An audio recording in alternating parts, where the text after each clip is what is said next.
사람들은 식당에 가면 공통적으로 겪게 되는 한 가지 불편함이 있습니다. 물론 안 그런 사람도 있겠지만 저만 하더라도 식당에 가면 도대체 뭘 먹어야 되나. 먹고 싶은 건 많은데 하나만, 그 중에서 하나를 고르기가 참 힘들어요. 이제 선택장애라고 하죠. 그래서 한국 사람들은 가면 다 다른 걸 시키면 너 이거 시켜라, 나는 이거 시킬게. 그래서 서로 이렇게 조금씩 나눠 먹기도 하고 하죠. 뭔가 한 가지로 이렇게 선택하기가 쉽지 않습니다. 식당 메뉴만 그런 게 아닙니다. 요즘은 휴대폰에 볼 게 워낙 많으니까 뭐 넷플릭스라든지 뭡니까 그 디즈니에서 하는 OTT 프로그램, OTT 그 미디어 플랫폼이 있잖아요. 그럼 그 안에 들어가면 드라마, 게임, 또 뭐 스포츠, 영화, 전 세계에 인기 있는 것들이 참 많이 있습니다. 그래서 내가 언제든지 보고 싶을 때 볼 수 있는데 너무 많으니까 도대체 뭘 봐야 되지? 하나를 보고 나면 그 다음을 뭘 보지? 이것도 보고 싶고 저것도 보고 싶고. 한번 보기 시작했는데 한참 보는데 재미없으면 어떡하지? 그럼 시간이 아까운데. 그래서 고르는데 이런 데서도 선택 장애가 옵니다. 저 뭘 골라서 봐야 되나? 뭘 골라서 봐야 되나?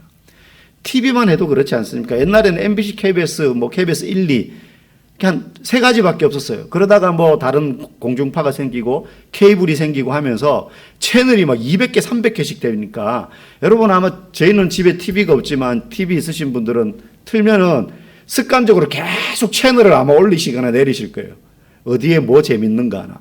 근데 한참 돌리다 보면 실제 보는 시간보다 이거 채널 돌리는 시간이 의외로 많이 걸리는 경우를 봅니다. 선택 장애가 있다는 거예요. 그런데 세상 살 때만 선택 장애를 겪는 게 아니라 신앙생활 할 때도 선택 장애를 우리는 겪을 때가 있어요. 오늘 113절에 보면 우리가 첫 번째 근데 보면 내가 두 마음 품는 자들을 미워하고라는 말씀이 나와요. 두 마음. 크게 보면 두 마음이지만 사실은 하나님을 섬기고자 하는 한 마음과 세상의 여러 것들을 따르고자 하는 또 다른 마음들을 이야기하는 거예요. 그러니까 뭉뚱그려서 세상을 사랑하고자 하는 마음과 하나님을 사랑하고자 하는 이 두 마음 사이에서 우리는 선택 장애를 겪는다는 거예요. 네. 머리로는 하나님을 사랑해야지. 예수를 믿는 사람이라면 알지만 막상 교회 밖을 나가면 주일날 예배 드릴 때는 내가 오직 한 마음으로 하나님을 향한 것 같아요. 그런데 교회 밖을 나가면 하나님을 향한 마음은 어쩌면 참 찾기가 힘들고 세상의 여기저기를 향해서 재미를 향해서 즐거움을 향해서 돈을 향해서 성공을 향해서 내 마음이 막 갈라지는 것을 우리가 보게 됩니다. 그래서 여기서 두 마음이라는 말의 성경적인 그 원어의 뜻도요. 건물의 갈라진 틈을 이야기해요. 그리고 나뭇가지를 이야기해요. 나뭇가지가 어떻습니까? 기둥은 하나로 쭉 올라가지만 거기서 생기는 나뭇가지들은 어때요? 여러 갈래로 갈라지잖아요. 그게 두 마음이라는 거예요. 하나로 향하지 않고 쫙쫙 갈라지는 것. 틈이, 건물이 처음에는 하나의 틈인데 이게 오래 방치하면 어떻게 됩니까? 금이 쫙 가면서 틈이 막 점점 많아지잖아요. 갈래가. 그게 두 마음이라는 거예요. 성도가 신앙생활을 하는데 이렇게 갈라진 마음, 두 마음으로 신앙생활하면 선택장애라는 가벼운 단어로 표현할 수 없을 만큼 인생에 참 큰 어려움과 불행이 찾아옵니다. 남자들끼리 모이면 우스개로 이런 이야기 할 때가 있습니다. 옛날 막 조선시대 왕들은 참 좋겠다. 그냥 이쁜 아내들 여러 명 두고 살 수 있으니까. 오늘 밤은 이 아내와 함께, 내일 밤은 저 아내와 함께 얼마나 행복했을까. 근데 여러분 그거 몰라서 하는 소리입니다. 조선왕조 500년 역사를 우리가 많이 들어서 또 봐서 알지만은 궁궐내의 그 암투 다 어디서 시작됩니까? 중전과 후궁들 사이의 알력 싸움에서 그 집안 사람들, 이쪽 집안 사람들끼리의 그 권력 다툼으로 인해서 찌그덕비그덕 죽이고 살리고 막 권모술수가 난무하고 그게 조선 역사예요. 아내가 많으면 행복한 게 아닙니다. 얼마나 많은 한 아내에게 온전하게 마음을 향하지 못하니까 여기도 마음을 주고 싶고 저기도 마음을 주고 싶고 물론 정치적인 어떤 목적에 의해서 그렇게 하기도 했지만 그 결과 왕실이 평안한 게 아니라 늘 암투가 난무하는 거예요. 그래서 조선시대 왕들이요 50을 넘긴 왕들이 거의 잘 없습니다. 영조대왕이 제일 오래 살았는데 한 80 넘게까지 살았었나요? 90 가까이 살았었나요? 정확하게 모르겠지만 제일 오래 살았고요. 나머지는 거의 요절해 일찍 죽어요. 어린 그 세자를 두고 죽은 왕들도 많고요. 이게 선택할 게 많으면 좋을 것 같지만 하나도 좋은 게 아니라는 거예요. 마음이 나뉘어지면 더 많은 불행이 우리에게 찾아오는데 신앙생활에 있어서 특별히 그렇다는 거예요. 그런데 오늘 시편 기자는 뭐라고 고백합니까? 두 마음 품는 자들을 미워하고 내가 주의 법을 사랑하겠습니다. 여기저기 내 사랑의 마음을 나뉘어 주는 게 아니라 하나님의 말씀만을 사랑하겠습니다. 왜 하나님의 말씀을 사랑하려고 하느냐? 114절 말씀 보면 이렇게 이야기해요. 주는 나의 은신처요 방패이시기 때문이라는 거예요. 방패.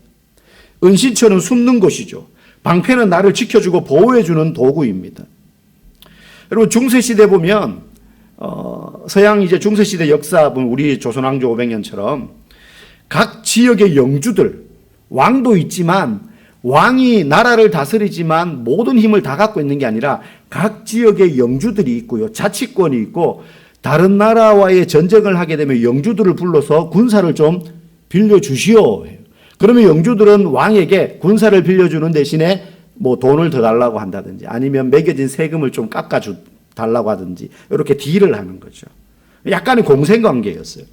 그래서 각 지역의 영주들은요, 그 나라를 상징하는 깃발도 있지만 각 지역의 영주들을 상징하는 깃발도 있습니다. 그런데 그 영주들의 깃발에 제일 많이 들어가는 문양이 뭐냐 하면 뭐 여러 동물 문양이 들어가 용도 들어가고 사자도 들어가고 뭐 독수리도 들어가고 하는데 짐승 말고 거의 공통적으로 들어가는 문양이요. 방패 문양이 거의 들어갑니다. 방패. 무슨 의도입니까?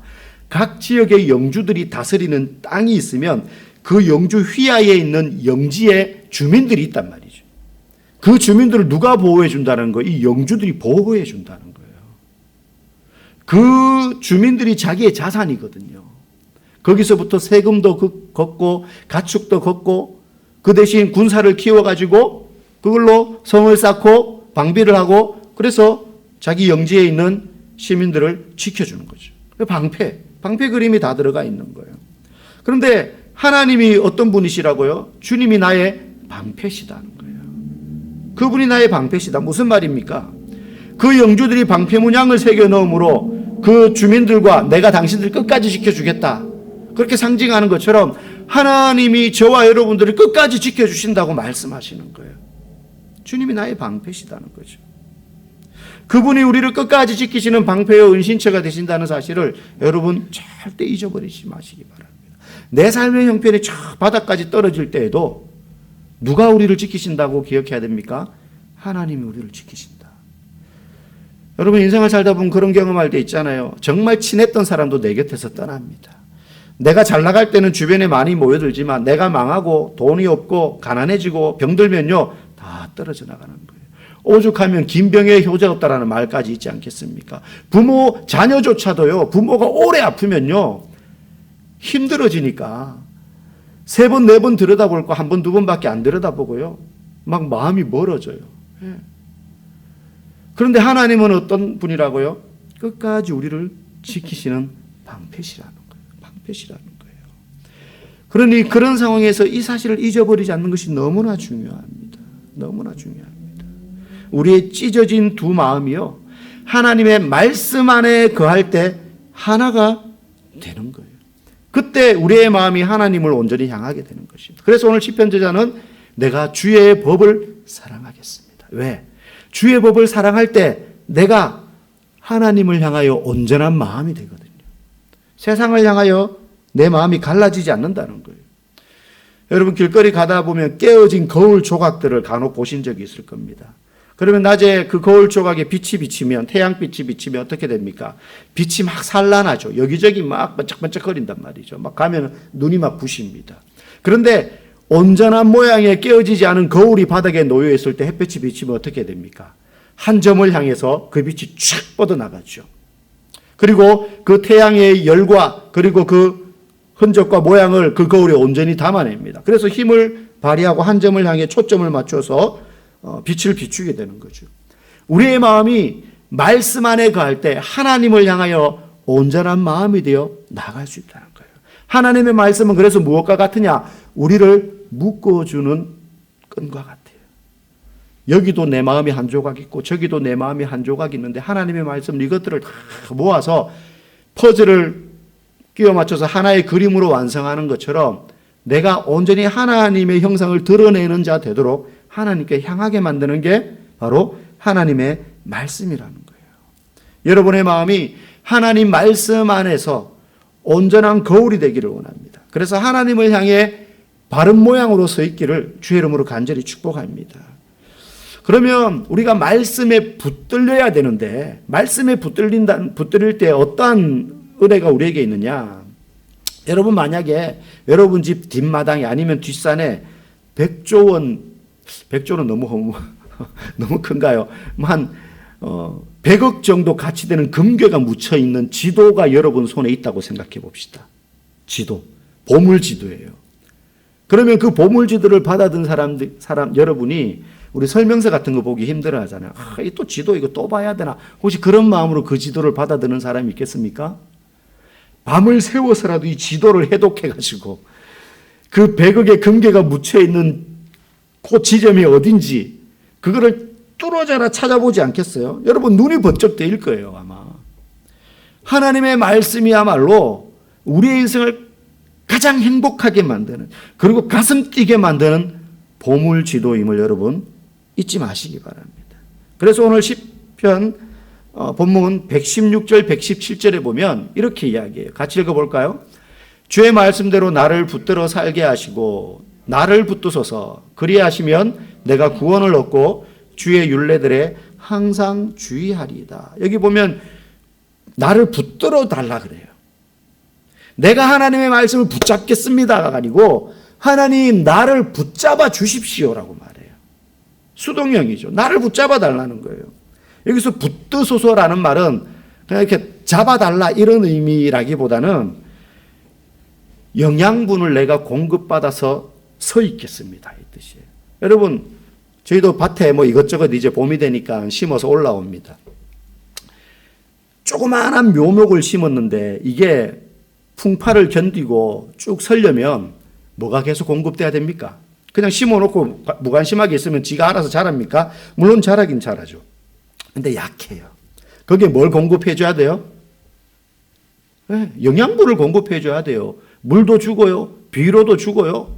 벌레도 잡아주고요. 이 모든 게 그 나무가 잘 자라도록 뭔가 에너지를 계속 공급해 주는 거예요. 그때 우리는 넘어지지 않고 딱 서 있는 거예요. 지금 이 시편 저자가 하나님한테 그걸 요구하고 있어요. 하나님, 내게 계속해서 영양분을 공급해 주십시오.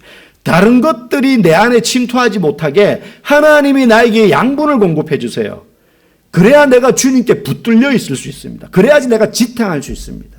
그런데 하나님 내게 영양분을 공급해 주지 못하면 벌레가 나에게 날아들고요. 새들이 와가지고 나를 쪼고요. 비바람이 나를 때릴 때에 나는 서 있지 못합니다. 그냥 나를 무관심하게 내버려 두면 저는 넘어질 수밖에 없어요. 그러니 하나님 내게 계속해서 양분을 공급해 주셔야지 내가 붙들려 있을 수 있어요. 그러니 나를 공급해 주세요. 내게 영양분을 지속적으로 공급해서 지탱해 주세요. 무슨 말이에요? 교회 다닌다고 해서요 저절로 하나님께 붙어 있게 되는 게 아니라는 거예요. 교회만 다닌다고 해서 하나님께 붙들려 있는 게 아니라는 거예요. 여러분 그거 느끼지 않습니까? 주일날 예배 한번 잘 들었다 그래가지고 나머지 6일 동안 우리가 직장생활하고 이것저것 세상에서 맡은 일들을 감당할 때 내가 믿음에 전혀 흔들림 없이 시험에도 들지 않고 걱정 근심 없이 할렐루야 하면서 그렇게 6일 동안 살아가실 수 있습니까? 아닙니다. 주일날 예배 한번 드린다고 그게 보장되는 것이 아닌 것처럼 내가 교회 다닌다고 해서 내 인생에 어려움이 없고 고난이 찾아올 때도 시험에 들지 않고 하나님께 딱 붙어가지고 전혀 유혹에도 안 넘어지고 그렇게 살 수 있는 게 아니라는 거죠. 매일 하나님이 공급해 주시는 영양분을 먹어야 돼요. 근데 그 영양분이 뭐예요? 하나님의 말씀이라는 거예요. 하나님의 말씀이라는 거예요. 우리 세상에서도 이런 좋은 말이 있잖아요. 책은 뭐의 양식이라고요? 마음의 양식이다. 책은 독서는 마음의 양식이다. 하나님의 말씀은요, 우리로 하여금 하나님께 붙들려 있도록 만드는 영적 자양분이에요. 영적 자양분이에요. 그래서 말씀이 내 안에 채워지지 않는다면 내 의지로 하나님께 붙들려 있는다는 거 불가능합니다. 우리가 아무리 결단을 하고 또 결단을 해도요, 그 결단은 반복될 뿐이에요. 하나님, 내가 이번 한 주 하나님 붙잡고 넘어지지 않고 살겠습니다 하면서 또 넘어지는 거예요. 또 넘어지는 거예요. 또 넘어지는 거예요. 어쩌면 그게 당연해요. 왜? 내 의지로 붙들려고 하니까. 그런데 나의 의지는 환경에 의해서 육신이 연약해지면 의지도 약해지잖아요. 내가 몸이 아파서 누워있는데 마음은 점점 더 굳세지고 그렇지 않아요. 그런데 그때 내 마음이 굳세져서 하나님께 붙들려 있도록 만드는 것은 하나님의 말씀이 내 안에 채워질 때, 하나님의 말씀이.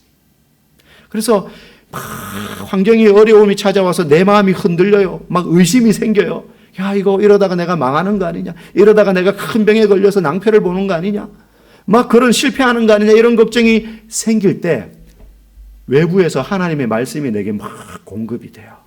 내 안에서 뭔가를 발생시키는 게 아니라 하나님의 말씀을 듣고 배우고 귀 기울이고 쓰고 하면서 그 말씀이 내 영혼을 가득 채우기 시작하면 환경이 주는 두려움보다 이 말씀이 내 안에서 더 커지게 되면 그 환경을 밀어내는 거예요. 그 환경을 물러가게 만드는 거예요.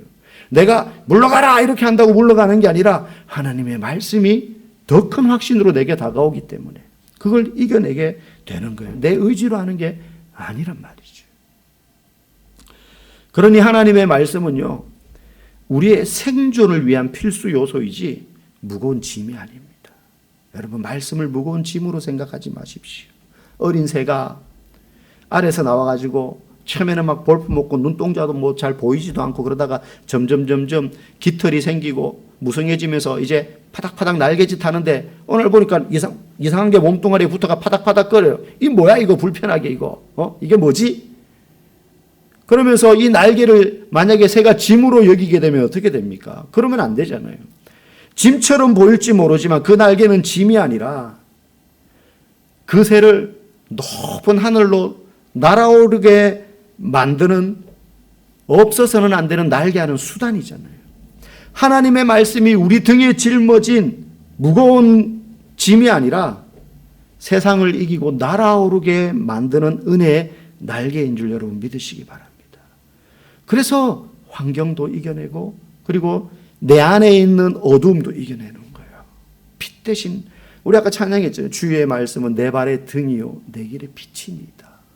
말씀이 내 안에 어둠을 물리치는 거예요. 말씀이 내 삶의 불안함을 날려버리는 거예요. 사랑하는 성도 여러분, 예수님은요 십자가에서 우리 대신 마음이 찢어지신 분입니다.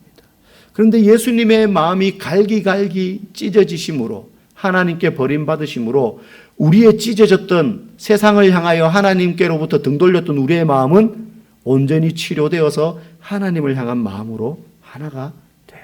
봉합이 된 거예요. 예수님이 우리 대신 마음이 찢어지심으로 우리의 갈라졌던 마음이 하나로 봉합된 거예요. 그러므로 하나님의 말씀은 우리가 잘못했을 때 때리는 채찍이 아니라 나를 살리는 방패요 은신처가 되는 것입니다. 여러분, 그리스도인은요 하나님이 무서워서 순종하는 사람이 아니에요. 하나님이 너무 좋아서 그분 곁을 떠나기 싫어하는 사람이에요. 하나님이 무서워서 따라가는 게 아니라 하나님이 너무 좋아서 그 곁을 떠나지 않는 사람이에요. 그래서 내가 악인의 장막에 거함보다 내 하나님 집에 문지기로 있는 것이 더 좋다고 고백하잖아요. 악인의 장막에 거하는 것보다 하나님 집에 문지기로 내가 있는 게 더 좋습니다. 더 좋습니다. 여러분, 여러분의 두 마음을 대신 짊어지시고 십자가에 못 박히신 예수님을 바라보십시오.